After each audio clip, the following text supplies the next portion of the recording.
வார தொடக்கத்திலேயே அதிரடியாக உயர்ந்தது தங்கம் விலை. நகை பிரியர்கள் அதிர்ச்சி. எவ்வளவு தெரியுமா?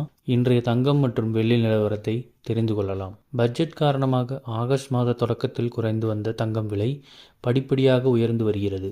அந்த வகையில் நேற்று முன்தினம் ஆகஸ்ட் 10ஆம் தேதி தங்கம் விலை சவரனுக்கு ரூபாய் 160 உயர்ந்த நிலையில் இன்று மீண்டும் அதிரடியாக உயர்ந்துள்ளது. இந்நிலையில் இன்று ஆகஸ்ட் 12ஆம் தேதி 22 காரட் தங்கம் விலை கிராமுக்கு ரூபாய் 25 உயர்ந்து ரூபாய் 6470க்கும், சவரனுக்கு ரூபாய் 200 உயர்ந்து ரூபாய் 51,760க்கும் விற்பனை செய்யப்படுகிறது. இதேபோன்று 18 காரட் தங்கம் விலை கிராமுக்கு ரூபாய் 21 உயர்ந்து 1 கிராம் ரூபாய் 5300க்கும், சவரனுக்கு ரூபாய் 168 உயர்ந்து 1 சவரன் ரூபாய் 42,400க்கும் விற்பனை செய்யப்படுகிறது. வெள்ளி விலை கிராமுக்கு 50 காசுகள் குறைந்து 1 கிராம் ரூபாய் 87 ரூபாய் 50க்கும், 1 கிலோ ரூபாய் 87,500க்கும் விற்பனை செய்யப்படுகிறது. இது போன்ற செய்திகளை உடனுக்குடன் தெரிந்து கொள்ள நம்ம சேனலை சப்ஸ்கிரைப் பண்ணிக்கோங்க. பெல் நோட்டிஃபிகேஷன் ப்ரெஸ் பண்ணிக்கோங்க. நன்றி, வணக்கம்.